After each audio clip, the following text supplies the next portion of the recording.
Live कर दिया class.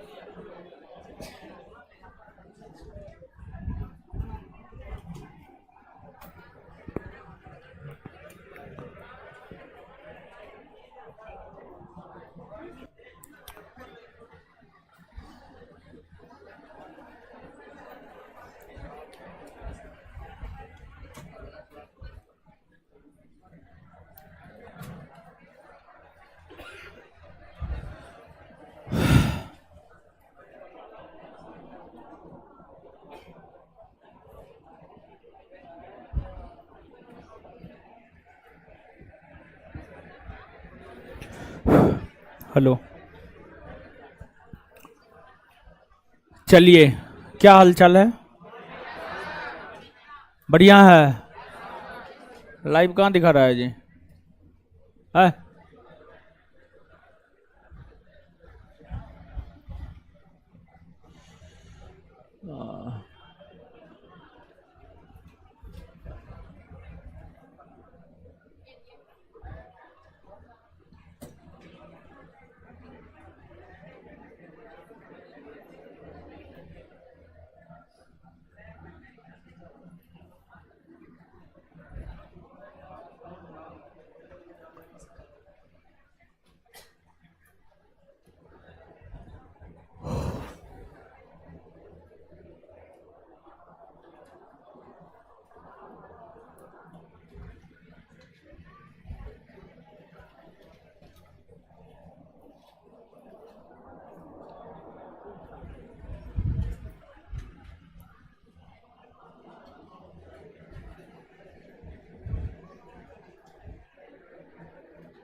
चलिए, क्लास लाइव हो चुका है। आ जाइए, अब हम लोग जो है पढ़ते हैं, देखते हैं चीजों को।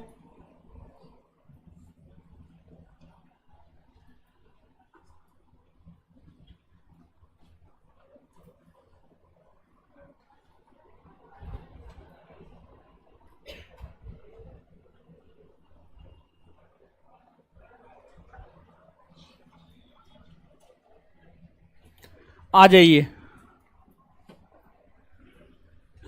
सबसे पहले पिछले क्लास में जो भी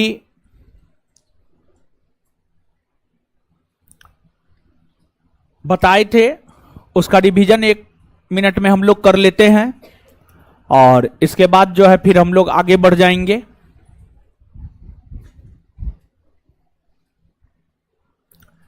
आ जाइए, पहला क्वेश्चन, द्वितीय अशोक किसे कहा जाता है? दूसरा नंबर, अयोग्य शासक। हुविस्क किस वंश के शासक? कुषाण। हुविस्क नगर को किसने बसा? किसने? हुविस्क ने ना। कहां पर? जम्मू कश्मीर में। हुविस्क के सिक्कों पर किन किन भगवान? शिव और कुषाण वंश का अंतिम शासक वासु। कहां के शासक केसर या सीजर की उपाधि धारण करते थे? रोम। कहां के शासक? कौन सा कुषाण शासक सीजर की उपाधि धारण किया था? कनिष्क। किसने? कनिष्क। किन किन शैली के मिश्रण से गंधार शैली की उत्पत्ति हुई है? भारतीय और यूनानी। कौन सी शैली शुद्ध देसी शैली? कौन? मथुरा। किस शैली का सामान्यतः बौद्ध धर्म से संबंध है? कौन? गंधार।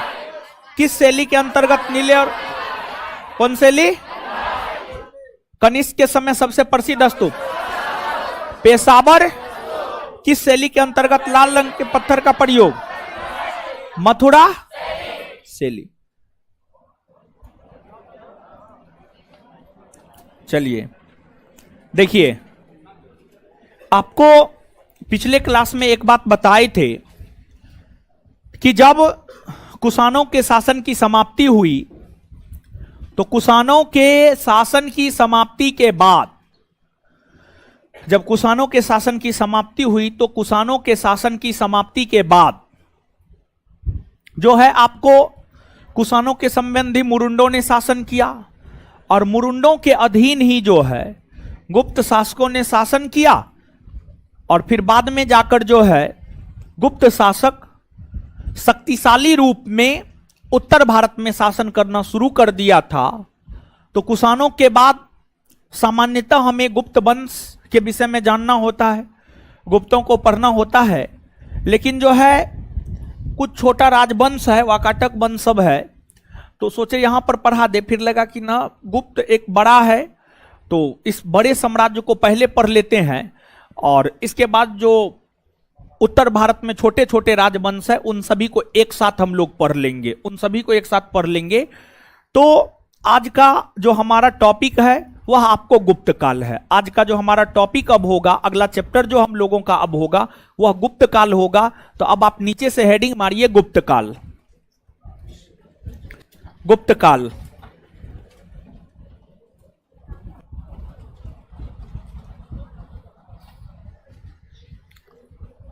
बोर्ड पोछते ना है जी है?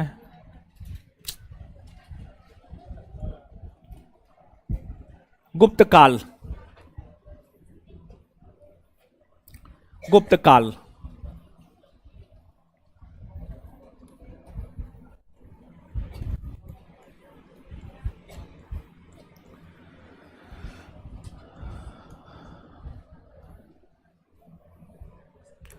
गुप्त काल 319 ईस्वी से लेकर 550 ईस्वी।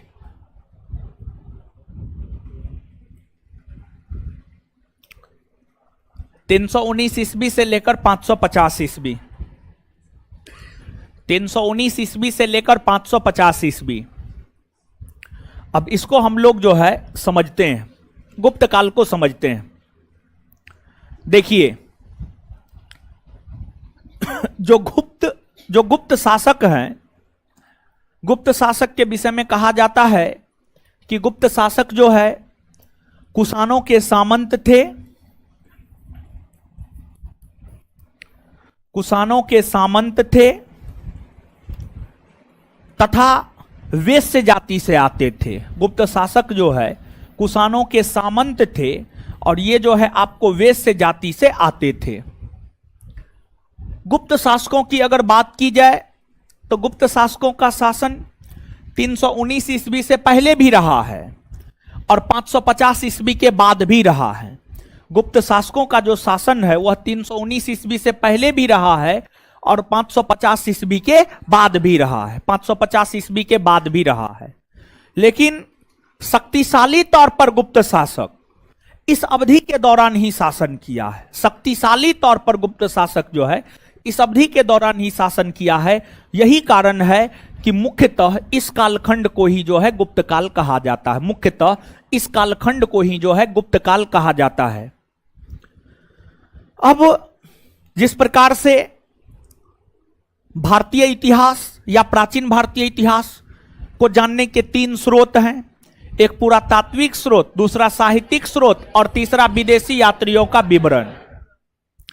उसी प्रकार से जो है गुप्त काल के विषय में भी जानने के 3 ही महत्वपूर्ण स्रोत है। और गुप्त काल के विषय में जानने के जो 3 महत्वपूर्ण स्रोत है वही है पुरातात्विक स्रोत,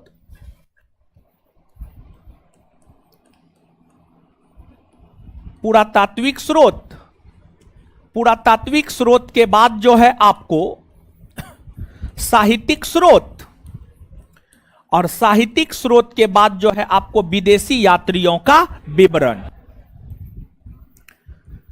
विदेशी यात्रियों का विवरण। ये 3 स्रोत है जो हमें गुप्त काल या गुप्त राजवंश के विषय में जानकारी प्रदान करता है। गुप्त काल या गुप्त राजवंश के विषय में जानकारी प्रदान करता है। तो यहां पर पुरातात्विक स्रोत के अंतर्गत जो है गुप्त शासकों के द्वारा जो अभिलेख जारी किए गए, जो मंदिर बनवाए गए, जो सिक्के जारी किए गए, तो गुप्तकालीन सिक्के, गुप्तकालीन मंदिर, गुप्तकालीन अभिलेख, यह पुरातात्विक स्रोत के अंतर्गत आता है जो हमें गुप्तों के विषय में जानकारी प्रदान करता है। जैसे आप सुनिएगा, समुद्रगुप्त, गुप्त वंश का एक शासक समुद्रगुप्त हुआ, समुद्रगुप्त हुआ और समुद्रगुप्त ने प्रयाग प्रशस्ति लेख, समुद्रगुप्त के विषय में जानकारी हमें प्रयाग प्रशस्ति लेख से मिलती है। तो प्रयाग प्रशस्ति लेख जो है पुरातात्विक स्रोत के अंतर्गत आता है। इसके बाद आपको गुप्त शासकों ने सबसे ज्यादा सोने के सिक्के जारी किए, उन सोने के सिक्कों से भी हमें गुप्तों के विषय में जानकारी प्राप्त होता है, गुप्तों के विषय में जानकारी प्राप्त होता है। फिर गुप्त काल की अगर बात कीजिएगा तो गुप्तकालीन ही विद्वान हुआ करते थे कालिदास। कालिदास के द्वारा जो है आपको अनेकों साहित्यों की रचना की गई है। वही सब साहित्य साहित्यिक साक्ष्य के अंतर्गत आते हैं। कई कालिदास की रचना है, अभिज्ञान शाकुंतलम, मालविका, अग्निमित्रम, रघुवंशम, मेघदूतम, ऋतु संहार, विक्रमोबसीयम, ये सब कालिदास की रचना है। कालिदास की जितनी भी रचनाएं हैं वो रचनाएं कहीं ना कहीं हमें गुप्तों के विषय में जानकारी प्रदान करता है, जो कि गुप्तों के विषय में जानकारी का साहित्यिक स्रोत है। फिर आपको विदेशी यात्रियों का विवरण, तो गुप्त काल के दौरान जो है एक चीनी यात्री आया था, उसका नाम था फाहियान। फाहियान फाहियान ने अपने यात्रा वृत्तांत में गुप्तों के विषय में लिखा है। फिर जो है आपको बाद में जाकर के एक और चीनी यात्री आया था वेनसोंग, और वेनसोंग की हम बात करें तो वेनसोंग ने भी गुप्त शासकों के विषय में लिखा। वेनसोंग जब भारत आया था तो उस समय गुप्तों का शासन नहीं था, लेकिन वेनसोंग भारत आकर के गुप्त शासकों के विषय में जाना और वेनसोंग ने गुप्त शासकों के विषय में लिखने का काम किया। वेनसोंग ने गुप्त शासकों के विषय में जो है आपको लिखने का काम किया।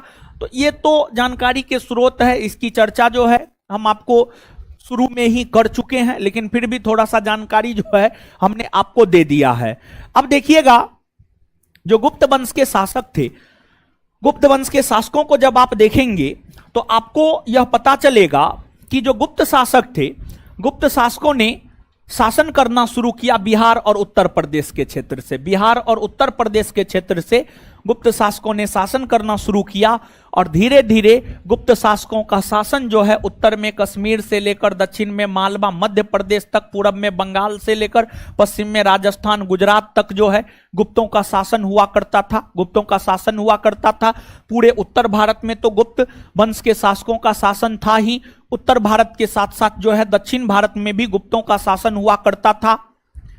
तो गुप्त शासकों ने शासन करना प्रारंभ बिहार और उत्तर प्रदेश के क्षेत्र से किया। गुप्त शासकों ने जो है शासन करना प्रारंभ बिहार और उत्तर प्रदेश के क्षेत्र से किया। बिहार और उत्तर प्रदेश के क्षेत्र से किया, लेकिन बाद में जाकर गुप्तों का शासन पूरे उत्तर भारत, और पूरे उत्तर भारत ही नहीं बल्कि दक्षिण भारत तक में गुप्तों के शासन की स्थापना जो है आपको हुई थी। अब गुप्तों के लिए सबसे ज्यादा महत्व का जो राज्य था वह उत्तर प्रदेश था। गुप्तों के लिए सबसे ज्यादा महत्व का राज्य उत्तर प्रदेश था। यह बात इस लिहाज से कहा जा सकता है क्योंकि जो आरंभिक गुप्त सिक्के हैं, आरंभिक गुप्त अभिलेख हैं, वह बिहार से नहीं मिला है बल्कि आरंभिक गुप्त सिक्के और गुप्त अभिलेख जो है आपको उत्तर प्रदेश से मिले हैं, उत्तर प्रदेश से मिले हैं। इसलिए यह बात कहा जा सकता है कि गुप्त शासकों के लिए सबसे ज्यादा महत्व का अगर कोई क्षेत्र रहा था तो वह आपको बिहार के तुलना में उत्तर प्रदेश ज्यादा महत्व का रहा था। लेकिन गुप्त शासकों की भी राजधानी की अगर हम लोग बात करें तो गुप्त शासकों की भी राजधानी पाटलिपुत्रा ही हुआ करती थी। गुप्त शासकों की भी राजधानी कहां हुआ करती थी? पाटलिपुत्रा। पाटलिपुत्रा, पाटलिपुत्रा गुप्त शासकों की जो है राजधानी हुआ करती थी। गुप्त शासकों की दो राजधानी हुआ करती थी। जैसे आपने जाना है पुष्यमित्र शुंग की दो राजधानी, एक राजनीतिक और एक सांस्कृतिक। पुष्यमित्र शुंग की राजनीतिक राजधानी पाटलिपुत्रा, सांस्कृतिक राजधानी विदिशा। कुषाण वंश के शासक कनिष्क की दो राजधानी, राजनीतिक और सांस्कृतिक राजधानी। कनिष्क की राजनीतिक राजधानी पेशावर, सांस्कृतिक राजधानी मथुरा। उसी प्रकार से अगर गुप्त शासकों की हम लोग बात करें या गुप्त वंश की हम लोग बात करें तो गुप्त वंश या गुप्त शासकों की भी दो राजधानी हुआ करती थी। तो गुप्त शासकों की जो दो राजधानी हुआ करती थी उसमें गुप्त शासकों की एक सांस्कृतिक राजधानी हुआ करती थी, गुप्त शासकों की एक सांस्कृतिक राजधानी हुआ करती थी और एक गुप्त शासकों की राजनीतिक राजधानी हुआ करती थी, राजनीतिक राजधानी हुआ करती थी। तो गुप्त शासकों की जो सांस्कृतिक राजधानी थी वह आपको उज्जैन थी। गुप्त शासकों की सांस्कृतिक राजधानी कहां थी? उज्जैन। और जो राजनीतिक राजधानी थी गुप्त शासकों की वह आपको पाटलिपुत्रा, पाटलिपुत्रा। देखिए ध्यान दीजिएगा, जब भी किसी भी राजवंश के राजधानी के विषय में सीधा सीधा पूछे कि कनिष्क की राजधानी कहां थी या गुप्त शासकों की राजधानी कहां थी या पुष्यमित्र शुंग की राजधानी कहां थी, अगर चीजें सीधी सीधी पूछी जाए तो आपको यह मान करके आंसर टिक करना है कि आपसे जो है उस शासक के राजनीतिक राजधानी के विषय में पूछा जा रहा है। किस विषय में पूछा जा रहा है? राजनीतिक राजधानी, राजनीतिक राजधानी के विषय में पूछा जा रहा है। अगर कुछ भी स्पष्ट ना हो तो आप यह मान करके चलेंगे कि राजनीतिक राजधानी के विषय में पूछा जा रहा है। क्लियर है? तो आप इसको याद रखिएगा। अब एक बात और यहां पर जानिए कि गुप्त वंश में जो है आपको श्रीगुप्त से लेकर विष्णुगुप्त तक तमाम शासक हुए, श्रीगुप्त से लेकर विष्णुगुप्त तक तमाम शासक हुए। तो गुप्त वंश के अंतर्गत जो सभी शासक हुए उन सभी शासकों में जो गुप्त वंश के सबसे महान शासक हुए वह आपको चंद्रगुप्त द्वितीय या चंद्रगुप्त विक्रमादित्य, चंद्रगुप्त द्वितीय या चंद्रगुप्त विक्रमादित्य। और चंद्रगुप्त विक्रमादित्य के शासनकाल की बहुत सारी विशेषताएं हैं। जब वहां पर जाएंगे तो वहां पर हम लोग इन चीजों को पढ़ेंगे, लेकिन चंद्रगुप्त द्वितीय के शासनकाल की जो सबसे बड़ी विशेषता है वह यह है कि चंद्रगुप्त द्वितीय के दरबार में 9 महान विद्वान रहता था जिन्हें नवरत्न कहा जाता था, जिन्हें नवरत्न कहा जाता था। और उन नवरत्नों के कारण ही चंद्रगुप्त द्वितीय या चंद्रगुप्त विक्रमादित्य के समय सबसे ज्यादा साहित्य और कला के क्षेत्र में विकास हुआ, सबसे ज्यादा साहित्य और कला के क्षेत्र में विकास हुआ।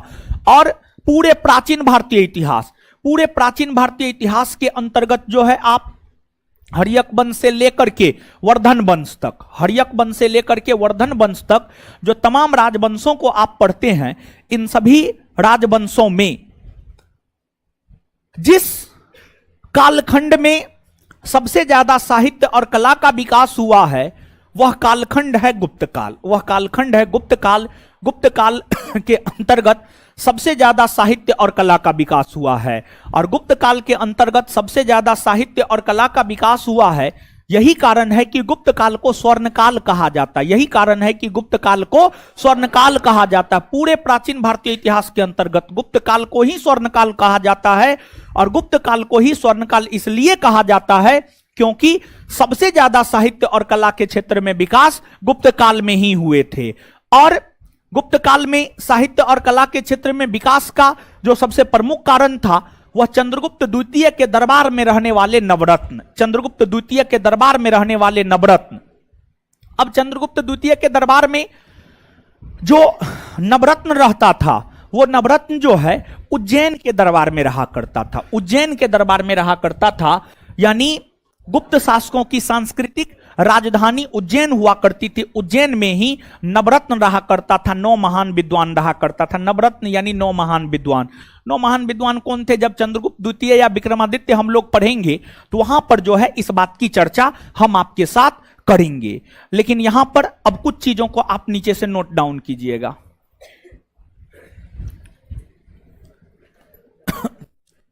सबसे पहले आप गुप्त काल लिख लीजिए। 300 कॉस्ट में 319 ईस्वी से 550 ईस्वी लिख लीजिए। सबसे पहले गुप्त काल लिख लीजिए और कॉस्ट में 319 ईस्वी से 550 ईस्वी लिख लीजिए। अब नीचे से नोट डाउन कीजिएगा, स्टार मार मार के पॉइंट वाइज चीजों को लिखते जाइएगा। लिखिएगा लिखिएगा। गुप्त कुषाणों के सामंत थे, गुप्त कुषाणों के सामंत थे, गुप्त कुषाणों के सामंत थे, गुप्त कुषाणों के सामंत थे तथा वैश्य जाति से संबंधित थे। गुप्त कुषाणों के सामंत थे तथा वैश्य जाति से संबंधित थे। गुप्त कुषाणों के सामंत थे तथा वैश्य जाति से संबंधित थे। गुप्त कुषाणों के सामंत थे तथा वैश्य जाति से संबंधित थे, तथा वैश्य जाति से संबंधित थे, वैश्य जाति से संबंधित थे। नेक्स्ट पॉइंट, नेक्स्ट पॉइंट, गुप्त शासकों ने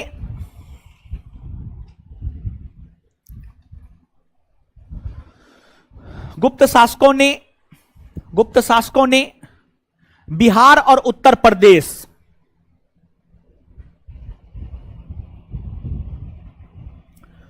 गुप्त शासकों ने बिहार और उत्तर प्रदेश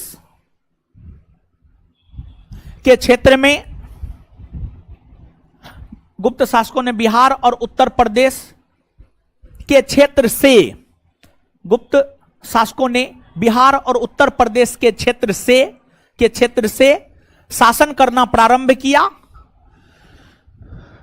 के क्षेत्र से शासन करना प्रारंभ किया, के क्षेत्र से शासन करना प्रारंभ किया।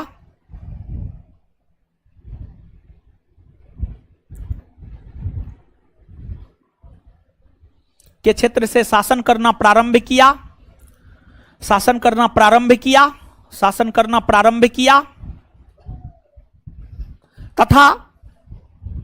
तथा लगभग पूरे उत्तर भारत पर कब्जा कर, तथा लगभग पूरे उत्तर भारत पर कब्जा कर, तथा लगभग पूरे उत्तर भारत पर कब्जा कर, तथा लगभग पूरे उत्तर भारत पर कब्जा कर, पूरे उत्तर भारत पर कब्जा कर, कब्जा कर गुप्तों ने शासन किया, गुप्तों ने शासन किया।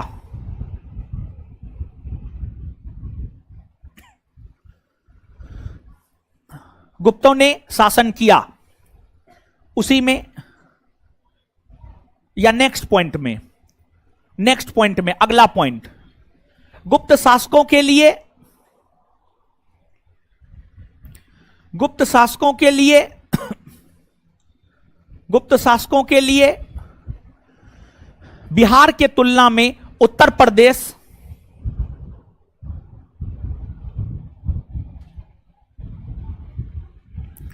गुप्त शासकों के लिए बिहार के तुलना में उत्तर प्रदेश, बिहार के तुलना में उत्तर प्रदेश ज्यादा महत्व का था।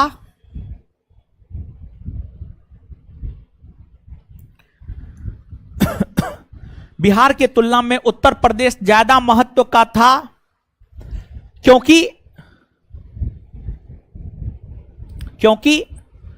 आरंभिक गुप्त शासकों के सिक्के और अभिलेख, क्योंकि आरंभिक गुप्त शासकों के सिक्के और अभिलेख, क्योंकि आरंभिक गुप्त शासकों के सिक्के और अभिलेख, क्योंकि आरंभिक गुप्त शासकों के सिक्के और अभिलेख, क्योंकि आरंभिक गुप्त शासकों के सिक्के और अभिलेख, आरंभिक गुप्त शासकों के सिक्के और अभिलेख, सिक्के और अभिलेख, सिक्के और अभिलेख उत्तर प्रदेश से ज्यादातर मिले हैं। आरंभिक गुप्त शासकों के सिक्के और अभिलेख उत्तर प्रदेश से ज्यादा मिले हैं, उत्तर प्रदेश से ज्यादा मिले हैं, उत्तर प्रदेश से ज्यादा मिले हैं, उत्तर प्रदेश से ज्यादा मिले हैं। Full stop. नेक्स्ट पॉइंट, ज्यादा मिले हैं। नेक्स्ट पॉइंट, गुप्त काल में, गुप्त काल में, नेक्स्ट पॉइंट, गुप्त काल में, गुप्त काल में, गुप्त काल में, गुप्त काल में, गुप्त काल में साहित्य और कला के क्षेत्र में, नेक्स्ट पॉइंट, गुप्त काल में साहित्य और कला के क्षेत्र में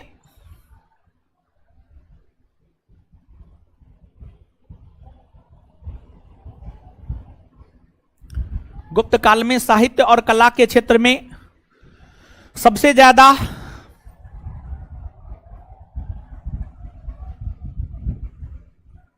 गुप्त काल में साहित्य और कला के क्षेत्र में सबसे ज्यादा विकास हुए,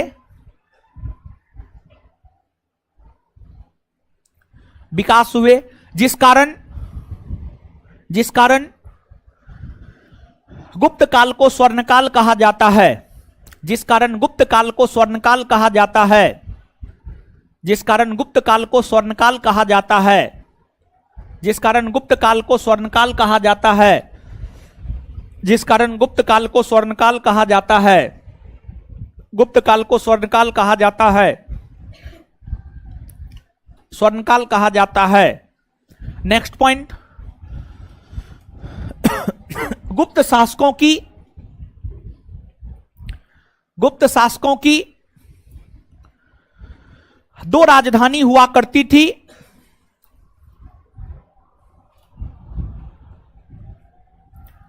गुप्त शासकों की दो राजधानी हुआ करती थी, गुप्त शासकों की दो राजधानी हुआ करती थी।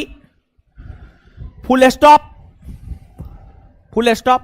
गुप्त शासकों की पहली राजधानी, गुप्त शासकों की पहली या राजनीतिक राजधानी, गुप्त शासकों की पहली या राजनीतिक राजधानी,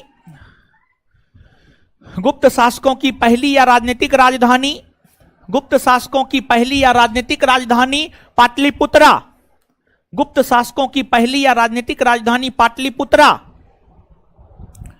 गुप्त शासकों की पहली या राजनीतिक राजधानी Pataliputra.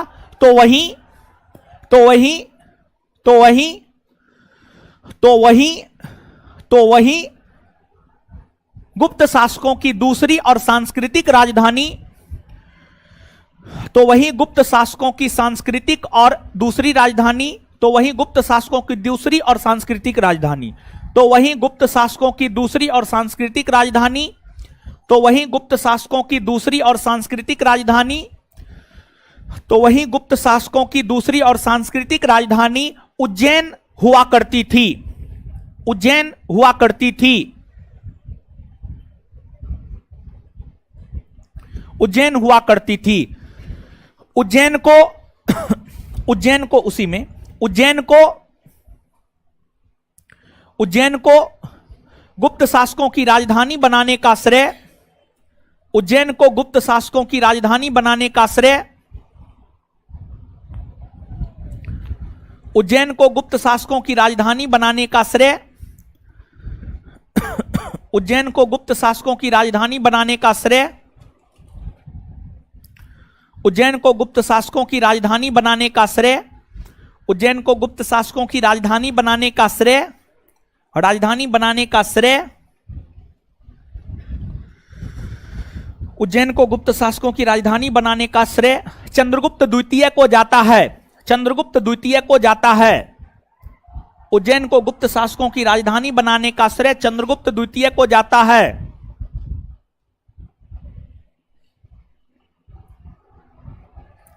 Next point, next point, next point.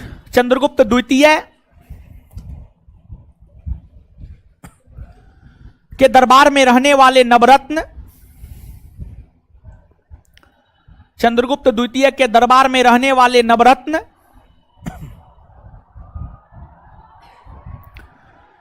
Chandragupta द्वितीय के दरबार में रहने वाले नवरत्न, चंद्रगुप्त द्वितीय के दरबार में रहने वाले नवरत्न, नवरत्न, नवरत्न, चंद्रगुप्त द्वितीय के दरबार में रहने वाले नवरत्न संभवतः संभवतः संभवतः उज्जैन के दरबार में रहा करता था।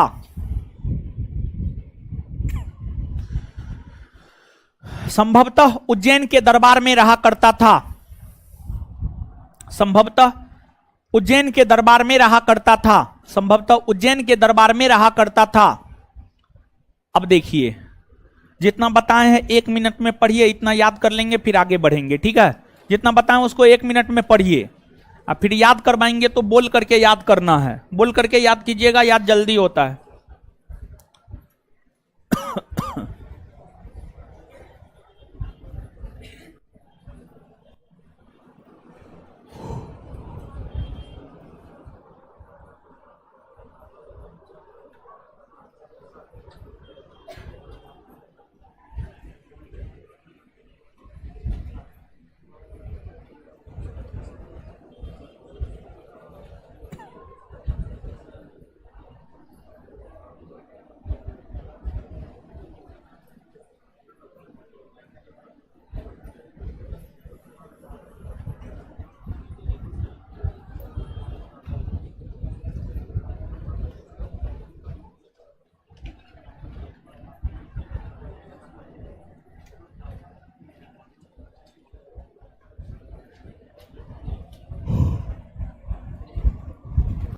पढ़ लिए, आइए 1 मिनट में बोल करके याद करते हैं, ठीक है।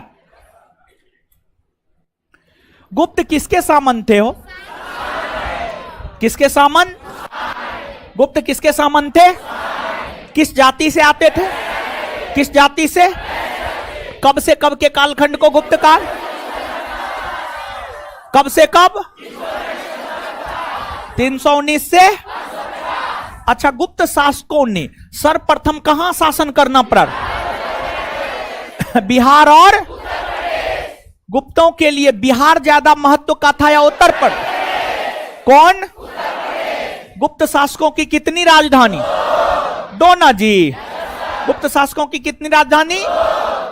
पहली और राजनीतिक राजधानी, पहली और राजनीतिक राजधानी, और दूसरी और सांस्कृतिक राजधानी, दूसरी और सांस्कृतिक राजधानी उज्जैन ना जी। चलिए, उज्जैन को राजधानी कौन बनाया? चंद्रगुप्त। उज्जैन को राजधानी किसने बनाया? चंद्रगुप्त द्वितीय। चंद्रगुप्त द्वितीय। और चंद्रगुप्त द्वितीय के दरबार में नवरत्न रहता था। किस गुप्त शासक के दरबार में नवरत्न रहता था? चंद्रगुप्त। किस गुप्त शासक के दरबार में नवरत्न रहता था? चंद्रगुप्त द्वितीय। और चंद्रगुप्त द्वितीय के दरबार में जो नवरत्न रहता था वह किस दरबार में रहता? कौन दरबार में? कौन दरबार में? उज्जैन ना जी। चलिए आगे आ जाइए। अब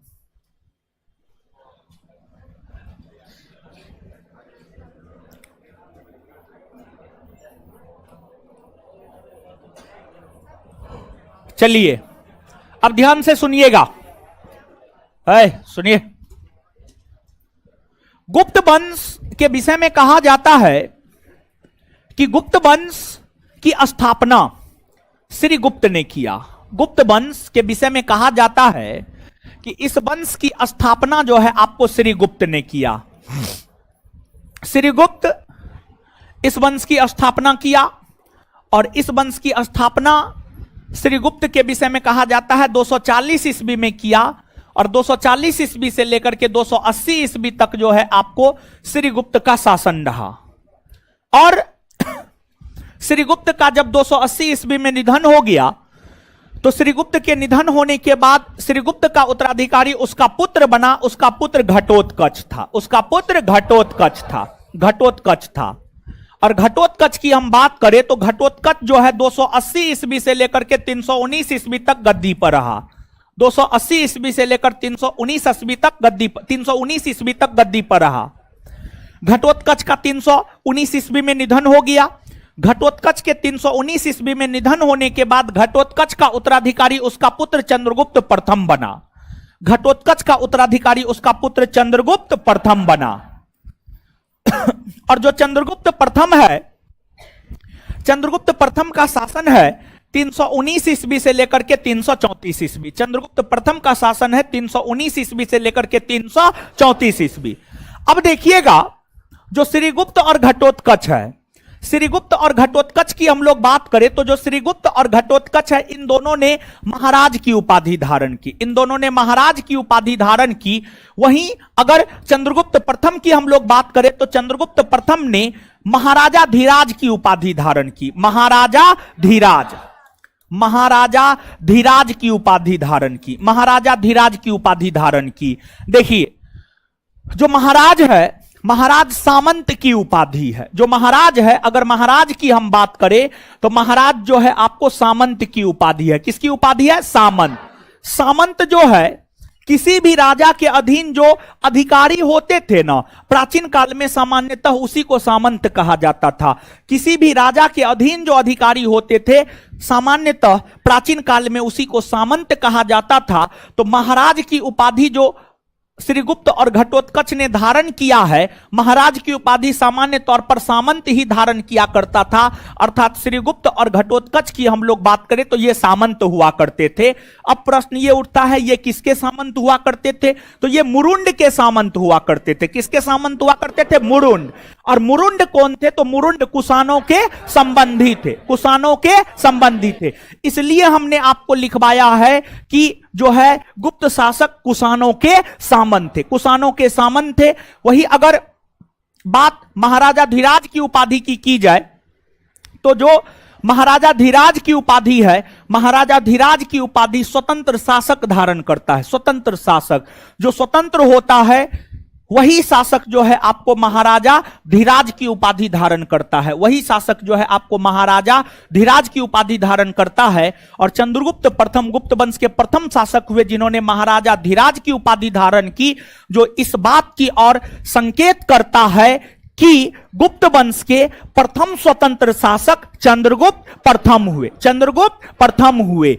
जहां श्रीगुप्त को गुप्त वंश का संस्थापक माना जाता है, तो वहीं जो चंद्रगुप्त प्रथम है, चंद्रगुप्त प्रथम को गुप्त वंश का वास्तविक संस्थापक माना जाता है। वास्तविक संस्थापक माना जाता है। तो गुप्त वंश का सीधा तौर पर अगर संस्थापक पूछे तो गुप्त वंश का संस्थापक हो जाएगा श्रीगुप्त। लेकिन अगर वास्तविक शब्द जोड़ दे तब गुप्त वंश का संस्थापक हो जाएगा चंद्रगुप्त प्रथम। चंद्रगुप्त प्रथम, चंद्रगुप्त प्रथम हो जाएगा। इतना बात कुछ समझ में आया? नीचे से हेडिंग मारिएगा संस्थापक। संस्थापक, संस्थापक, संस्थापक।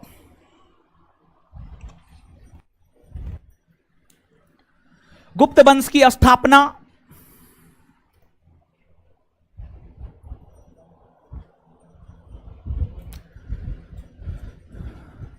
गुप्त वंश की स्थापना 240 ईस्वी में,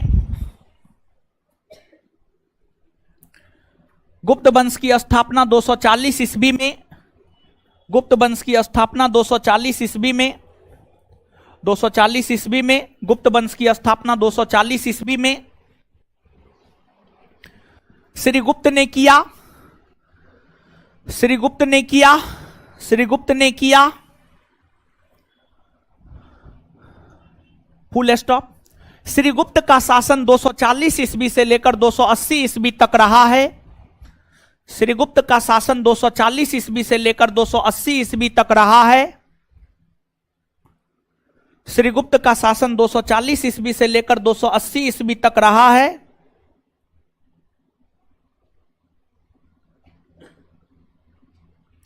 फुल स्टॉप। श्रीगुप्त का उत्तराधिकारी उसका पुत्र घटोत्कच बना।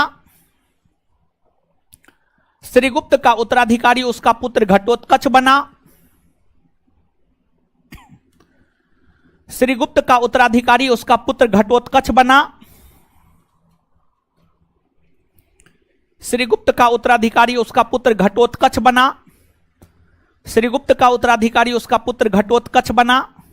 घटोत्कच बना, जिनका शासन 280 ईस्वी से लेकर 319 ईस्वी तक रहा। जिनका शासन 280 ईस्वी से लेकर 319 ईस्वी तक रहा। जिसका शासन 280 ईस्वी से लेकर 319 ईस्वी तक रहा। जिसका शासन 280 ईस्वी से लेकर 319 ईस्वी तक रहा। 280 ईस्वी से लेकर 319 ईस्वी तक रहा। Full stop. श्रीगुप्त और घटोत्कच ने महाराज की उपाधि धारण की। उसी में कंटिन्यू। श्रीगुप्त और घटोत्कच ने महाराज की उपाधि धारण की। श्रीगुप्त और घटोत्कच ने महाराज की उपाधि धारण की। श्रीगुप्त और घटोत्कच ने महाराज की उपाधि धारण की। श्रीगुप्त और घटोत्कच ने महाराज की उपाधि धारण की। Full stop. Full stop. महाराज महाराज महाराज सामंत की उपाधि होती है। महाराज सामंत की उपाधि होती है।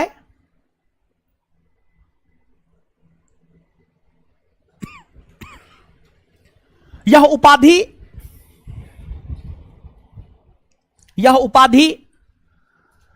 हमें यह संकेत देता है कि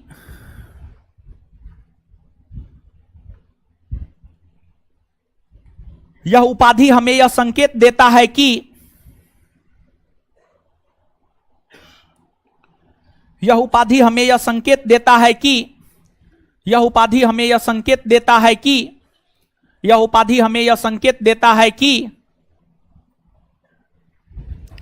श्रीगुप्त और घटोत्कच सामंत हुआ करते थे, ना कि स्वतंत्र शासक। यह उपाधि यह संकेत देता है कि यह उपाधि यह संकेत देता है कि श्रीगुप्त और घटोत्कच श्रीगुप्त और घटोत्कच श्रीगुप्त और घटोत्कच श्रीगुप्त और घटोत्कच सामंत हुआ करते थे, सामंत हुआ करते थे, ना कि स्वतंत्र शासक। सामंत हुआ करते थे, ना कि स्वतंत्र शासक। सामंत हुआ करते थे, ना कि स्वतंत्र शासक। सामंत हुआ करते थे, ना कि स्वतंत्र शासक। ना कि स्वतंत्र शासक। Full stop. Full stop. Ghatotkacha के बाद उसका पुत्र, घटोत्कच के बाद उसका पुत्र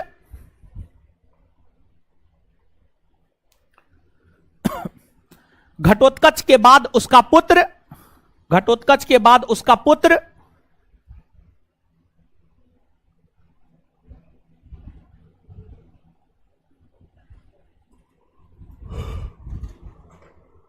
उसका पुत्र घटोत्कच के बाद उसका पुत्र चंद्रगुप्त प्रथम चंद्रगुप्त प्रथम चंद्रगुप्त प्रथम गद्दी पर बैठा।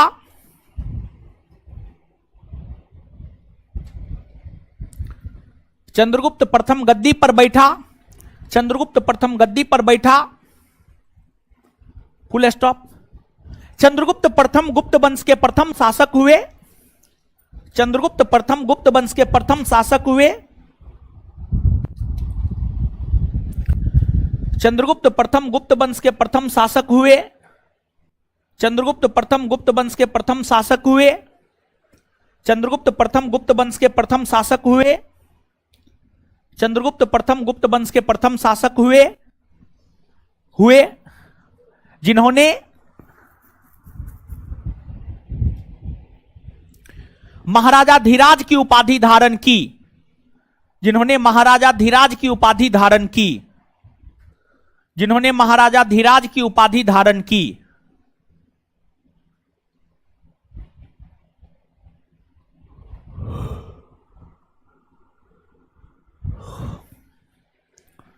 महाराजा धीराज की उपाधि धारण की। यह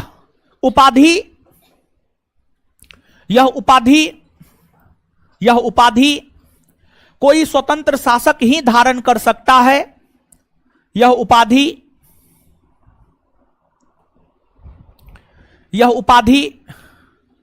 कोई स्वतंत्र शासक ही धारण कर सकता है।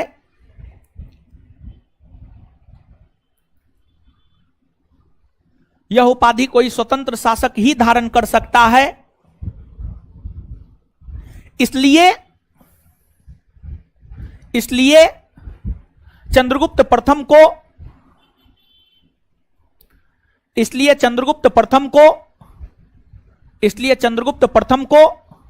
गुप्त वंश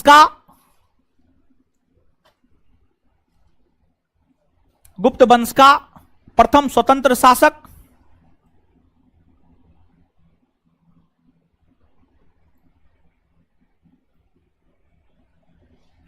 गुप्त वंश का प्रथम स्वतंत्र शासक कहा जाता है।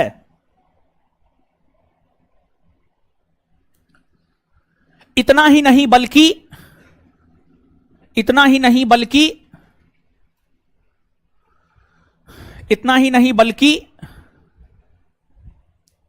गुप्त वंश का वास्तविक संस्थापक भी, इतना ही नहीं बल्कि गुप्त वंश का वास्तविक संस्थापक भी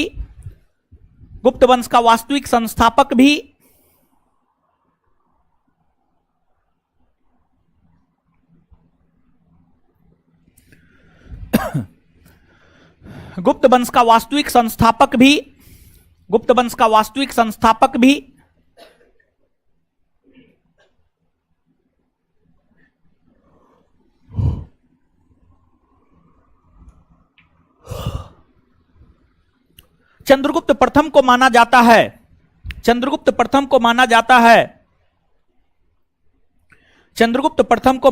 है। Full stop. अब जितना लिखा है, अभी जहां तक याद करवा दिए हैं, उसके बाद जितना लिखा है उतना पढ़िए, याद करवा देंगे, फिर आगे बढ़ेंगे। ठीक है, जल्दी। ऑनलाइन वाले लोग, आप लोग को भी बोलते हैं पढ़ने के लिए।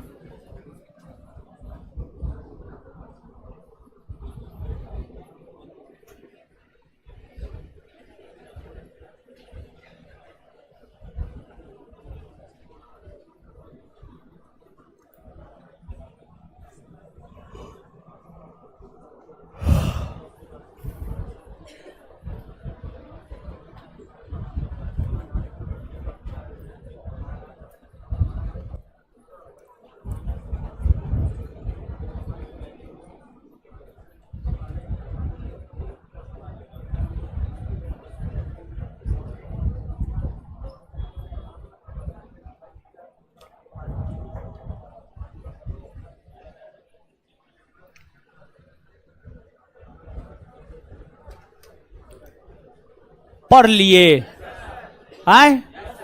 पढ़ लिए ना? चलिए आइए तो 1 मिनट में याद करते हैं। गुप्त वंश का संस्थापक कौन? वास्तविक संस्थापक। गुप्त वंश का संस्थापक, वास्तविक संस्थापक चंद्रगुप्त, श्रीगुप्त और घटोत्कच ने कौन सी उपाधि धारण? महाराज किसकी उपाधि है? अच्छा, गुप्त वंश का प्रथम स्वतंत्र शासक कौन हुआ? प्रथम स्वतंत्र शासक, गुप्त वंश के प्रथम शासक कौन हुए जिन्होंने महाराजा धीराज की उपाधि धारण?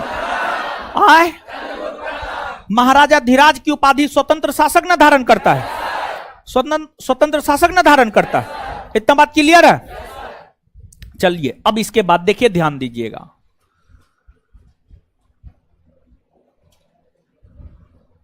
चंद्रगुप्त प्रथम जब गद्दी पर बैठा तो चंद्रगुप्त प्रथम जो है जब गद्दी पर बैठा तो गद्दी पर बैठने के उपलक्ष्य में इन्होंने एक संवत चलाया, और गद्दी पर बैठने के उपलक्ष्य में इन्होंने जो संवत चलाया उस संवत को इतिहास में गुप्त संवत कहा जाता है। उस संवत को इतिहास में गुप्त संवत कहा जाता है। और आप सभी लोग जानते हैं कि चंद्रगुप्त प्रथम गद्दी पर बैठा है 319 ईस्वी में। तो गद्दी पर बैठने के उपलक्ष्य में चलाया अर्थात गुप्त संवत चलाया गया है 319 ईस्वी में। गुप्त संवत चलाया गया है 319 ईस्वी में, और यह चंद्रगुप्त प्रथम के द्वारा चलाया गया है। अब देखिएगा, अभी तक 3 संवत की चर्चा हम आपके साथ कर चुके हैं। एक आपको शक संवत, एक आपको विक्रम संवत, और एक तीसरा आपको गुप्त संवत। एक तीसरा आपको गुप्त संवत।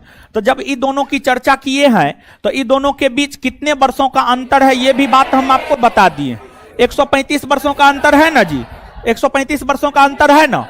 तो अब यहां पर हम लोग गुप्त संवत और शक संवत के बीच में कितने वर्ष का अंतर है और गुप्त संवत और विक्रम संवत के बीच में कितने वर्ष का अंतर है, ये दोनों बात भी यहां पर हम लोग जान लेते हैं। तो अब अगर बात करें हम लोग गुप्त संवत और शक संवत में कितने वर्षों का अंतर है, तो आप सभी लोग जानते हैं गुप्त संवत 319 ईस्वी में और शक संवत 78 ईस्वी में। 78 ईस्वी में।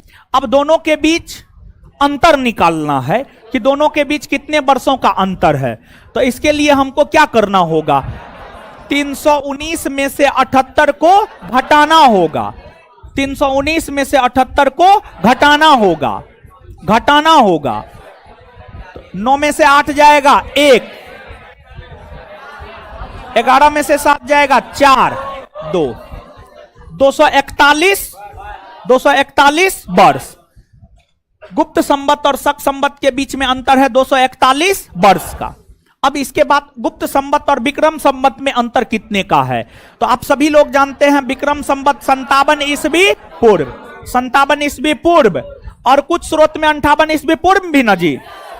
और ऑप्शन में जो भी रहेगा उसको टिक करना है, और दोनों ऑप्शन में रहेगा नहीं, समझ गए, दोनों ऑप्शन में नहीं रहेगा, इस बात को आप ध्यान में रखेंगे।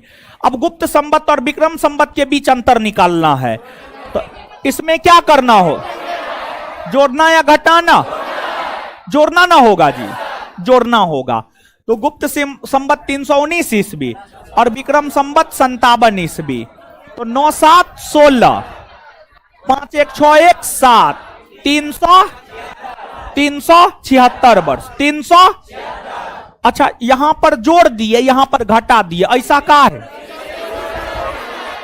इस बात को आप समझ पा रहे हैं, समझ पा रहे हैं।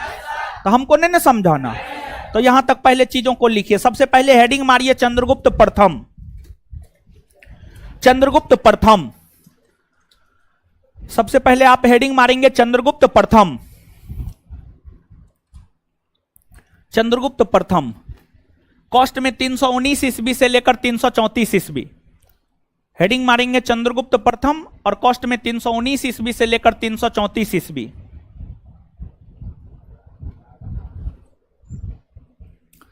तीन सौ 19 ईस्वी से लेकर 334 ईस्वी, 319 ईस्वी से लेकर 334 ईस्वी। अब डैश देकर लिखिए, लिखिए चंद्रगुप्त प्रथम, चंद्रगुप्त प्रथम गद्दी पर बैठने के उपलक्ष्य में, चंद्रगुप्त प्रथम गद्दी पर बैठने के उपलक्ष्य में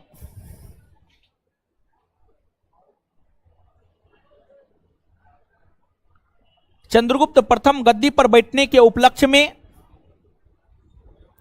319 ईस्वी में चंद्रगुप्त प्रथम गद्दी पर बैठने के उपलक्ष्य में 319 ईस्वी में एक संवत चलाया, एक संवत चलाया,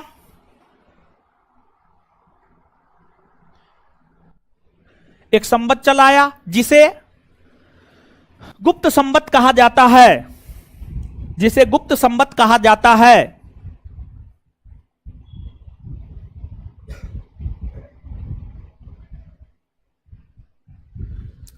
अब नीचे से क्वेश्चन लिखिएगा, क्वेश्चन, गुप्त संवत और शक संवत के बीच कितने वर्षों का अंतर है? गुप्त संवत और शक संवत के बीच कितने वर्षों का अंतर है? गुप्त संवत और शक संवत के बीच कितने वर्षों का अंतर है? गुप्त संवत और शक संवत के बीच कितने वर्षों का अंतर है? आंसर लिखिएगा 241 वर्ष। आंसर लिखिएगा 241 वर्ष। गुप्त संवत और शक संवत के बीच कितने वर्षों का अंतर है? आंसर लिखिएगा 241 वर्ष। 241 वर्ष। 241 वर्ष।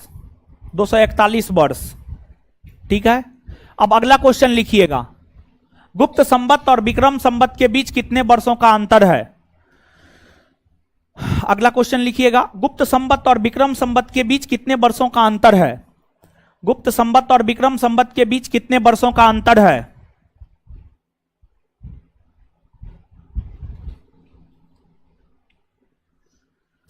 गुप्त संवत और विक्रम संवत के बीच कितने वर्षों का अंतर है? अब आंसर लिखिएगा 376 वर्ष।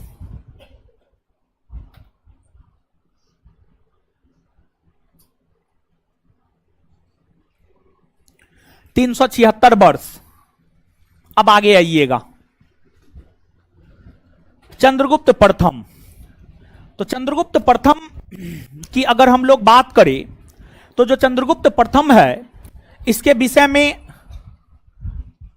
बहुत ज्यादा जानकारी प्राप्त नहीं है, लेकिन कुछ जो जानकारी प्राप्त है वह यह है कि इन्होंने महाराजा धीराज की उपाधि धारण की, इन्होंने गुप्त संवत चलाया और इन्होंने जो है लिच्छवी की राजकुमारी कुमार देवी, चंद्रगुप्त प्रथम ने लिच्छवी की राजकुमारी कुमार देवी से विवाह किया। कुमार देवी से विवाह किया और जब ये कुमार देवी से विवाह किया तो कुमार देवी से विवाह करने के उपलक्ष्य में इन्होंने एक सिक्का चलाया। सिक्का चलाया और इन्होंने कुमार देवी से विवाह करने के उपलक्ष्य में जो सिक्का चलाया, उस सिक्का के ऊपर एक तरफ कुमार देवी और चंद्रगुप्त प्रथम का चित्र अंकित था और दूसरी तरफ देवी दुर्गा जिसकी पूजा अर्चना आराधना करते हैं आप लोग, देवी दुर्गा का चित्र अंकित था,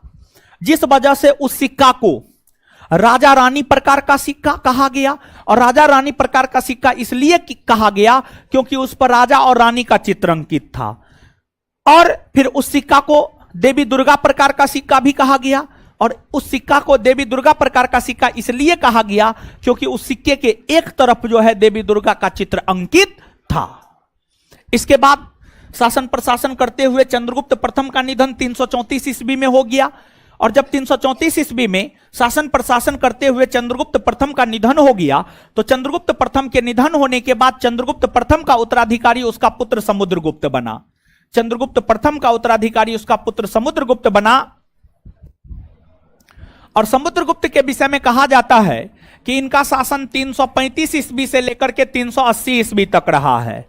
कुछ स्रोत में इनका शासन 335 ईस्वी से लेकर के 375 ईस्वी भी बताया गया है, लेकिन अधिकतर स्रोत 335 ईस्वी से लेकर 380 ईस्वी बताता है। तो आगे हम लोग समुद्रगुप्त के विषय में जानेंगे, लेकिन उससे पहले चंद्रगुप्त प्रथम ने में कुछ पॉइंट और आप लिखिए। चंद्रगुप्त प्रथम में कुछ पॉइंट और लिखिए।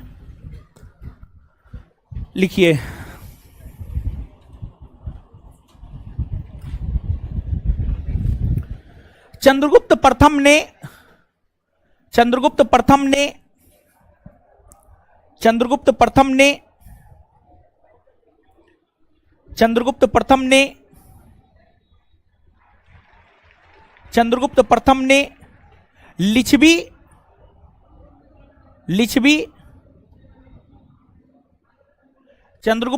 ने लिच्छवी की राजकुमारी चंद्रगुप्त प्रथम ने लिच्छवी की राजकुमारी कुमार देवी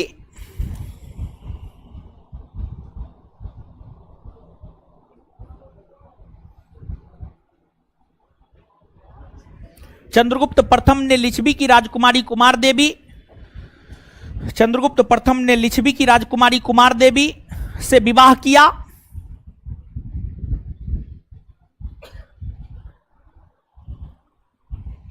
कुमार देवी संभवतः नेपाल की रहने वाली थी। कुमार देवी संभवतः नेपाल की रहने वाली थी।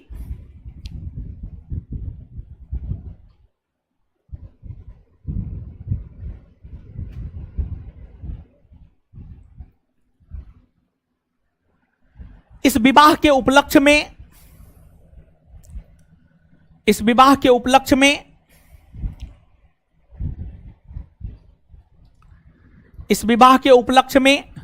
चंद्रगुप्त प्रथम ने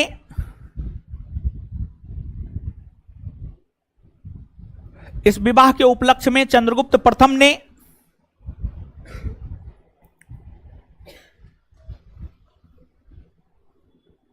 इस विवाह के उपलक्ष्य में चंद्रगुप्त प्रथम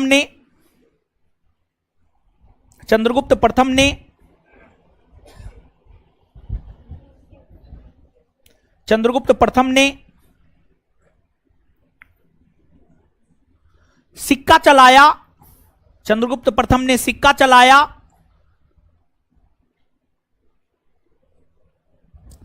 उस सिक्का के एक तरफ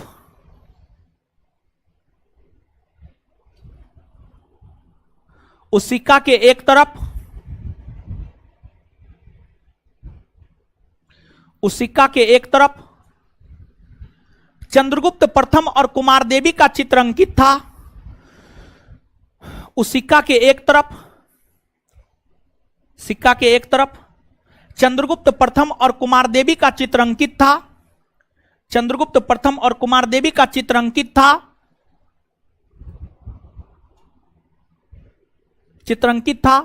तो वहीं दूसरी तरफ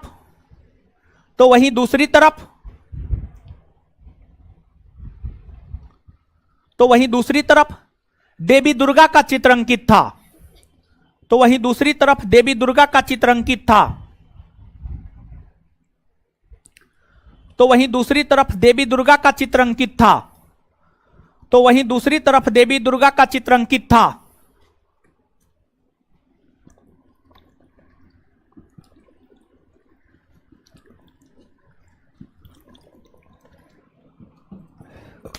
इसलिए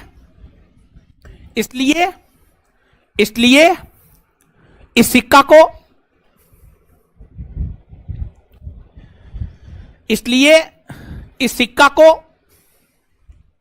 कुमार देवी प्रकार का सिक्का या राजा रानी प्रकार का सिक्का कहा गया। इसलिए इस सिक्का को कुमार देवी प्रकार का सिक्का या राजा रानी प्रकार का सिक्का कहा गया। इसलिए इस सिक्का को कुमार देवी प्रकार का सिक्का या राजा रानी प्रकार का सिक्का कहा गया। इसलिए इस सिक्का को कुमार देवी प्रकार का सिक्का या राजा रानी प्रकार का सिक्का कहा गया। इसलिए इस सिक्का को कुमार देवी प्रकार का सिक्का या राजा रानी प्रकार का सिक्का कहा गया। इसलिए इस सिक्का को कुमार देवी प्रकार का सिक्का या राजा रानी प्रकार का सिक्का कहा गया। चलिए आगे हेडिंग मारिए समुद्रगुप्त।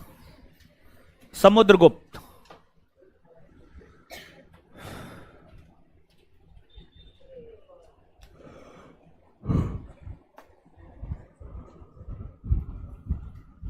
समुद्रगुप्त चलिए जहां तक याद करवा दिए हैं उससे आगे पढ़िए, फिर जितना लिखा है उतना याद करवा देंगे, फिर आगे बढ़ेंगे। ठीक है,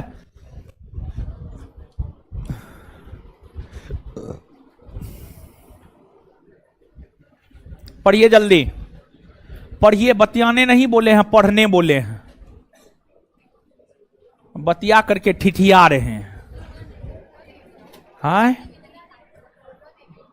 देवी कुमार देवी प्रकार का सिक्का या राजा रानी प्रकार का सिक्का या दुर्गा देवी भी, कुमार देवी प्रकार का सिक्का भी कह सकते हैं, दुर्गा देवी प्रकार का सिक्का भी उसको कह सकते हैं, राजा रानी प्रकार का सिक्का भी कह सकते हैं। तो दो ही नाम लिखा है, तीसरा हम नहीं लिखा है, कोई बात नहीं है। लिखना है लिख लीजिएगा आप अपना। ठीक है,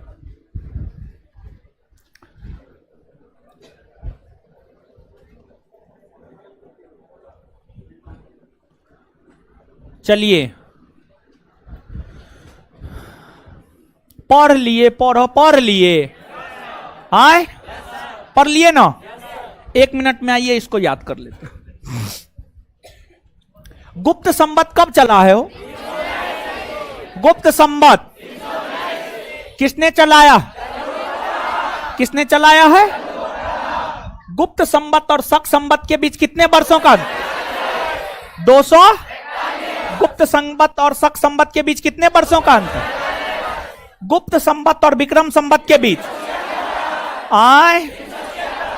अच्छा, चंद्रगुप्त प्रथम ने किसके साथ विवाह किया? कुमार। चंद्रगुप्त प्रथम ने किसके साथ विवाह किया? और इस विवाह के उपलक्ष्य में सिक्का चलाया। उस सिक्का के एक तरफ राजा रानी का चित्र अंकित था, दूसरे तरफ देवी दुर्गा का चित्र अंकित था। अर्थात कुमार देवी प्रकार का सिक्का, राजा रानी प्रकार का सिक्का या देवी दुर्गा प्रकार का सिक्का किसने चलाया? चंद्रगुप्त। तो कुमार देवी प्रकार का सिक्का, राजा रानी प्रकार का सिक्का या देवी दुर्गा प्रकार का सिक्का किसने चलाया? चंद्रगुप्त। चंद्रगुप्त प्रथम का उत्तराधिकारी कौन बना? कौन बना? चलिए, समुद्रगुप्त। अब सुनिएगा, जो समुद्रगुप्त है, समुद्रगुप्त के विषय में, चलिए रेड टी शर्ट खड़ा हो जाइए, तो बड़ी बतियाने का शौक है, खड़ा हो जाइए, आराम से खड़ा रहिए 5 मिनट, अपने बतियाना बंद कर दीजिएगा। रेड टी शर्ट इधर उधर मत देखिए, खड़ा हो जाइए। हाँ, आप लोग हल्ला काहे कर रहे हैं? वो गलती किया है, उसको सजा मिला है, खड़ा रहेगा। देखिए कितना निर्लज पतित है कि एक तो गलतियों किया, ऊपर से खड़ो हो गया है, तीसरा हंसी हो रहा है। बैठ जाइए, बैठ जाइए, बैठ जाइए। जो निर्लज पतित बेहया निकम्मा हो गया है, उसको खड़ा करके या मार करके क्या फायदा? कोई फायदा है? कोई फायदा नहीं, समझ गए? चलिए आ जाइए। देखिए कितना निर्लज है, अभी हंस रहा है। एगो सीमा होता है निर्लजता का भी, उस सीमा को पार कर गया है, समझे? अरे बोतल काहे ऐसे फेंक रहे हैं आप लोग? बोतल फेंका फेंकी मत कीजिए, गलत बात है। जो गलत चीज है वो काहे करते हैं आप लोग? ठीक है। समुद्रगुप्त। समुद्रगुप्त, देखिए जो समुद्रगुप्त है, समुद्रगुप्त है, समुद्रगुप्त के बचपन का नाम कांच था। कांच, कांच, कांच इसके बचपन का नाम था। और समुद्रगुप्त की जो माता थी, लिच्छवी की रहने वाली थी, यानी इनका ननिहाल लिच्छवी था, जिस कारण इन्हें लिच्छवी दोहित्र कहा जाता है, यानी लिच्छवी का नाती, लिच्छवी का नाती। तो इनके बचपन का नाम कांच था, इन्हें लिच्छवी दोहित्र कहा जाता है, अर्थात लिच्छवी का नाती। लिच्छवी दोहित्र अर्थात लिच्छवी का नाती, क्योंकि इनकी माता रहने वाली थी कहां की? लिच्छवी की। समुद्रगुप्त के विषय में जो विस्तार पूर्वक हमें जानकारी प्राप्त होता है, समुद्रगुप्त के विषय में विस्तार पूर्वक हमें जानकारी प्रयाग प्रशस्ति लेख से प्राप्त होता है। प्रयाग प्रशस्ति लेख से प्राप्त होता है। समुद्रगुप्त के विषय में विस्तार पूर्वक जानकारी हमें प्रयाग प्रशस्ति लेख से प्राप्त होता है। समुद्रगुप्त का दरबारी कवि था, उसका नाम था आपको हरिसेन। हरिसेन समुद्रगुप्त का दरबारी कवि था, उसका नाम था हरिसेन। और हरिसेन ने ही प्रयाग प्रशस्ति लेख की रचना की थी। हरिसेन ने ही जो है आपको प्रयाग प्रशस्ति लेख की रचना की थी। और यही प्रयाग प्रशस्ति लेख हमें समुद्रगुप्त के विषय में विस्तार पूर्वक जानकारी प्रदान करता है। और समुद्रगुप्त के विषय में जो हमें जानकारी मिलता है वह यह जानकारी मिलता है कि समुद्रगुप्त अशोक का ठीक विपरीत था। जहां अशोक अहिंसा में विश्वास करता था, शांति प्रिय नीति में विश्वास करता था, वही समुद्रगुप्त हिंसा में विश्वास करता था, आक्रमण करने की नीति में विश्वास करता था, युद्ध नीति में विश्वास करता था। तो ये एक ऐसे गुप्त शासक हैं जो मौर्य शासक अशोक की विचारधारा के ठीक विपरीत विचारधारा वाला था, ठीक विपरीत विचारधारा वाला था। और समुद्रगुप्त के विषय में जानकारी जो प्रयाग प्रशस्ति लेख देता है, प्रयाग प्रशस्ति लेख पर अगर आप विश्वास करके चलते हैं तो आपको यह मानना पड़ेगा, प्रयाग प्रशस्ति लेख पर अगर आप विश्वास करके चलते हैं तो आपको यह मानना पड़ेगा कि समुद्रगुप्त को अपने जीवन काल में कभी भी हार का सामना नहीं करना पड़ा था। समुद्रगुप्त को अपने जीवन काल में कभी भी हार का सामना नहीं करना पड़ा था। और समुद्रगुप्त को अपने जीवन काल में कभी भी हार का सामना नहीं करना पड़ा था, इसलिए इतिहासकार वी ए स्मिथ ने इन्हें भारत का नेपोलियन कहा है। भारत का नेपोलियन या इसे उत्तर भारत का नेपोलियन भी कहा जाता है। इसे भारत का नेपोलियन या उत्तर भारत का नेपोलियन भी कहा जाता है। वही अगर बात दक्षिण भारत की जाए तो दक्षिण भारत का नेपोलियन राजेंद्र प्रथम को कहा जाता है। दक्षिण भारत का नेपोलियन राजेंद्र प्रथम चोल वंश का शासक था। आगे जब गुप्त खत्म होगा ना, वर्धन पढ़ाएंगे। अब वर्धन वंश के बाद जो है थोड़ा छोटा मोटा राजवंश पढ़ाएंगे और उसके बाद दक्षिण भारत में जाएंगे तो वहां पर चेर चोल पांड्य के विषय में बताएंगे। तो वहां पर जो है राजेंद्र प्रथम की चर्चा आपको देखने को मिलेगी। तो चोल वंश का शासक हुआ करता था राजेंद्र प्रथम। और राजेंद्र प्रथम के विषय में कहा जाता है कि जो राजेंद्र प्रथम था पूरे श्रीलंका को जीतकर अपने साम्राज्य में मिला लिया, इंडोनेशिया को जीतकर अपने साम्राज्य में मिला लिया, बंगाल को जीतकर अपने साम्राज्य में मिला लिया। बहुत सारे क्षेत्रों को राजेंद्र प्रथम ने जीतकर अपने साम्राज्य में मिलाया था और राजेंद्र प्रथम को भी हार का सामना नहीं करना पड़ा था, जिस वजह से राजेंद्र प्रथम को दक्षिण भारत का नेपोलियन कहा जाता है। दक्षिण भारत का नेपोलियन कहा जाता है। बात कुछ समझ में आ रहा है? चलिए, इसके बाद जो आपको समुद्रगुप्त है, समुद्रगुप्त के विषय में कहा जाता है कि समुद्रगुप्त जब शासक बना था उस समय तक गुप्तों का शासन बहुत बड़े क्षेत्र में नहीं हुआ करता था। लेकिन समुद्रगुप्त शासक बनने के बाद अपने साम्राज्य का विस्तार किया। साम्राज्यवादी था, युद्ध नीति में विश्वास करता था, हिंसा में विश्वास करता था, युद्ध करके क्षेत्रों को जीतना इनको पसंद था। कहा जाता है कि समुद्रगुप्त ने सेना अभियान किया और समुद्रगुप्त ने सर्वप्रथम उत्तर भारतीय राज्यों का अभियान किया और उत्तर भारतीय राज्यों को जीत लिया। और उत्तर भारतीय राज्यों पर समुद्रगुप्त ने प्रत्यक्षतः शासन किया, प्रत्यक्ष तौर पर शासन किया। उत्तर भारतीय राज्यों में समुद्रगुप्त ने प्रत्यक्षतः शासन किया। और फिर जब उत्तर भारतीय राज्यों को समुद्रगुप्त जीत लिया तो इसके बाद समुद्रगुप्त ने दक्षिण भारतीय राज्यों का अभियान किया और दक्षिण भारतीय राज्यों को भी समुद्रगुप्त ने जीता। लेकिन दक्षिण भारतीय राज्यों पर समुद्रगुप्त प्रत्यक्षतः शासन नहीं किया, प्रत्यक्ष तौर पर शासन नहीं किया। और कहा जाता है कि समुद्रगुप्त ने आर्यावर्त यानी उत्तर भारत,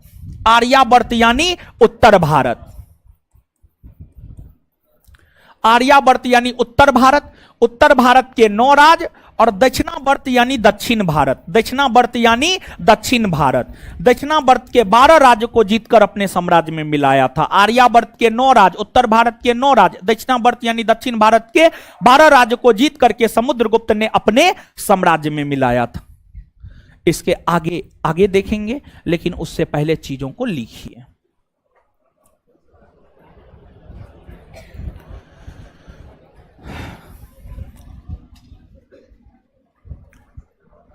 समुद्रगुप्त के बचपन का नाम कांच था।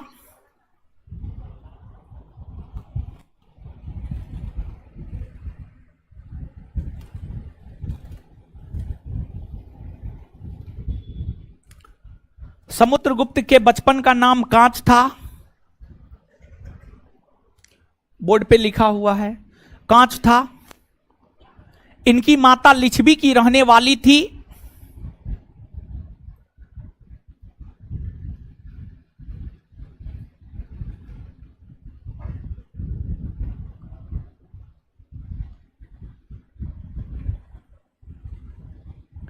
इनकी माता लिच्छवी की रहने वाली थी, जिस कारण इन्हें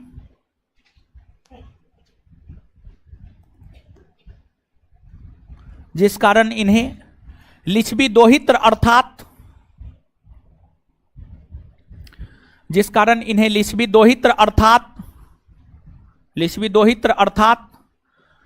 लिच्छवी का नाती कहा गया। लिच्छवी दोहित्र अर्थात लिच्छवी का नाती कहा गया। लिच्छवी दोहित्र अर्थात लिच्छवी का नाती कहा गया। लिच्छवी का नाती कहा गया।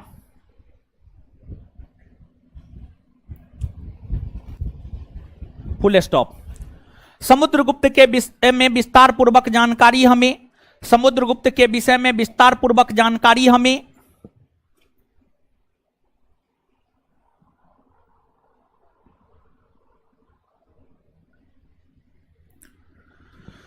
समुद्रगुप्त के विषय में विस्तार पूर्वक जानकारी हमें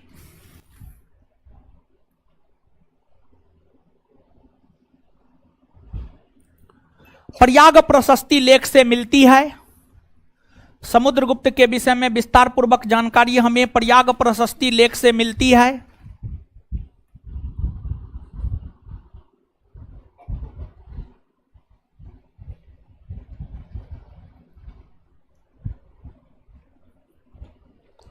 प्रयाग प्रशस्ति लेख से मिलती है, जिसकी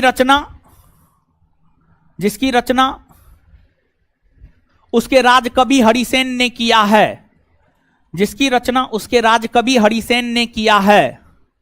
जिसकी रचना उसके राजकवि हरिसेन ने किया है।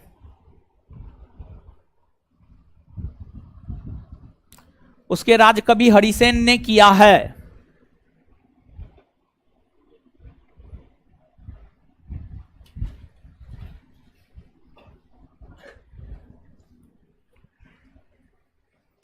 जिसकी रचना उसके राजकवि हरिसेन ने किया है। Full stop. नेक्स्ट पॉइंट लिखिएगा। समुद्रगुप्त अशोक की ठीक विपरीत विचारधारा वाला शासक था। समुद्रगुप्त अशोक के ठीक विपरीत विचारधारा वाला शासक था।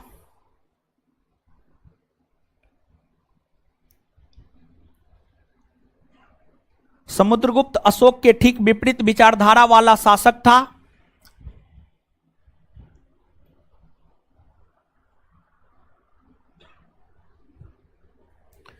जहां अशोक अहिंसा और शांति प्रिय नीति में विश्वास करता था। जहां अशोक अहिंसा और शांति प्रिय नीति में विश्वास करता था। जहां अशोक अहिंसा और शांति प्रिय नीति में विश्वास करता था। जहां अशोक अहिंसा और शांति प्रिय नीति में विश्वास करता था। जहां अशोक अहिंसा और शांति प्रिय नीति में विश्वास करता था, तो वहीं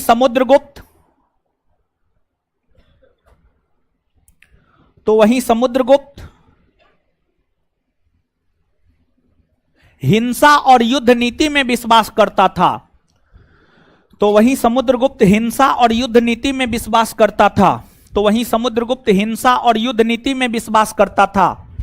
हिंसा और युद्ध नीति में विश्वास करता था।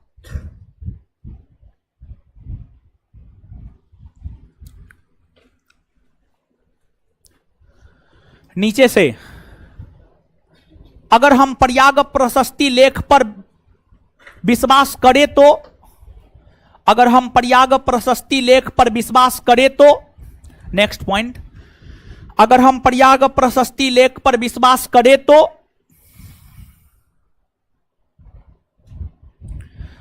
अगर हम प्रयाग प्रशस्ति लेख पर विश्वास करें तो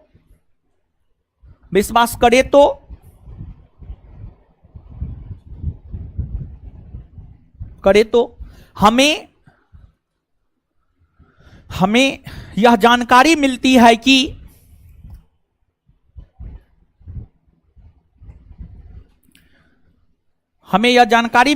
कि समुद्रगुप्त को अपने जीवन काल में कभी भी समुद्रगुप्त को अपने जीवन काल में कभी भी हार का सामना नहीं करना पड़ा। समुद्रगुप्त को अपने जीवन काल में कभी भी हार का सामना नहीं करना पड़ा, हार का सामना नहीं करना पड़ा, जिस कारण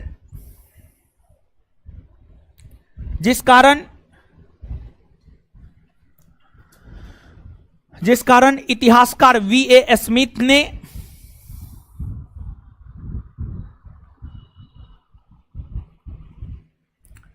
जिस कारण इतिहासकार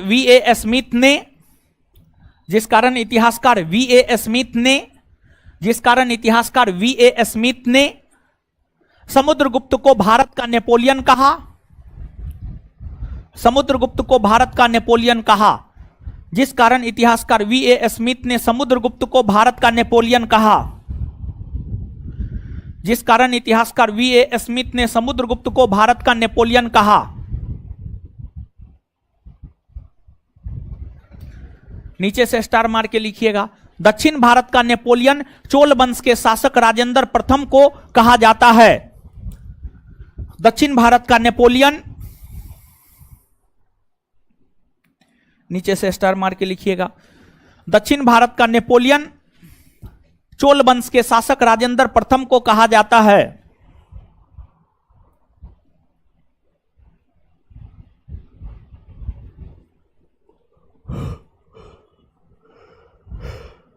दक्षिण भारत का नेपोलियन चोल वंश के शासक राजेंद्र प्रथम को कहा जाता है।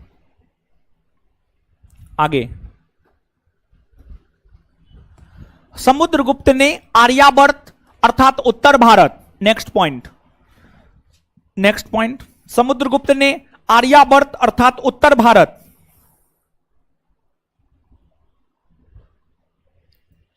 समुद्रगुप्त ने आर्यावर्त अर्थात उत्तर भारत, समुद्रगुप्त ने आर्यावर्त अर्थात उत्तर भारत के 9 राज्य को जीतकर अपने साम्राज्य में मिलाया। आर्यावर्त अर्थात उत्तर भारत के 9 राज्य को जीतकर अपने साम्राज्य में मिलाया। आर्यावर्त अर्थात उत्तर भारत के 9 राज्य को जीतकर अपने साम्राज्य में मिलाया तथा वहां प्रत्यक्ष तौर पर शासन किया। तथा वहां प्रत्यक्ष तौर पर शासन किया। तथा वहां प्रत्यक्ष तौर पर शासन किया। तथा वहां प्रत्यक्ष तौर पर शासन किया। तो वहीं समुद्रगुप्त ने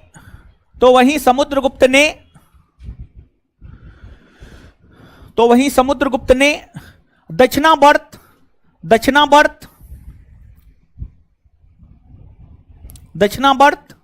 तो वहीं समुद्रगुप्त ने दक्षिणावर्त अर्थात दक्षिण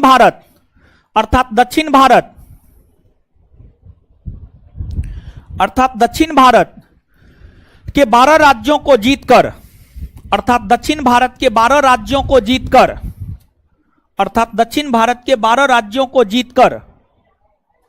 दक्षिण भारत के 12 राज्यों को जीतकर उसे साम्राज्य में मिलाया। उसे साम्राज्य में मिलाया और वहां अप्रत्यक्ष तौर पर शासन किया। और वहां अप्रत्यक्ष तौर पर शासन किया। और वहां अप्रत्यक्ष तौर पर शासन किया। और वहां अप्रत्यक्ष तौर पर शासन किया। और वहां अप्रत्यक्ष तौर पर शासन किया। चलिए, जहां तक याद करवा दिए थे उससे आगे पढ़िए। जहां तक याद करवा दिए थे उससे आगे पढ़िए जल्दी, 1 मिनट में।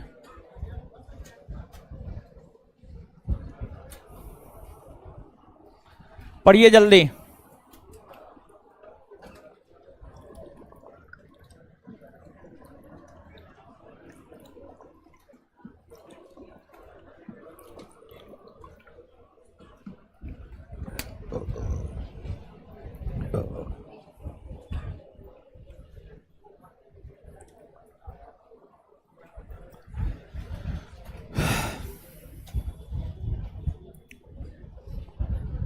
पढ़ लिए।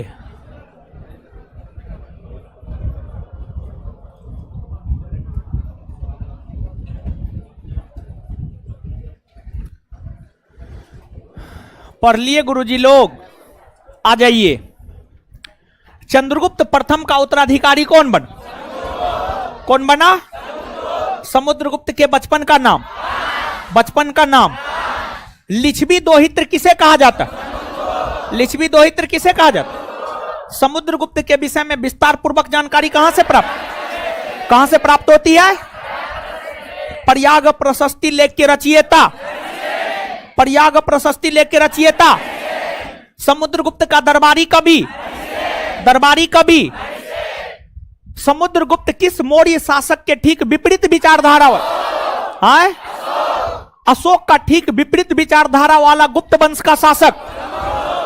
भारत का नेपोलियन किसे कहा जाता? भारत का नेपोलियन। समुद्रगुप्त को किस विद्वान ने भारत का नेपोलियन, किसने कहा? दक्षिण भारत का नेपोलियन राजेंद्र। दक्षिण भारत का नेपोलियन राजेंद्र। समुद्रगुप्त ने आर्यावर्त यानी उत्तर भारत के कितने राज्य को जीतकर, और दक्षिण भारत के और उत्तर भारत पर प्रत्यक्ष तौर पर न शासन, और दक्षिण भारत पर अप्रत्यक्ष न। इतना बात क्लियर? इससे आगे अगले क्लास में। धन्यवाद सभी लोगों का। हमको निकलने दीजिएगा, तब आप लोग आराम से निकल जाइएगा।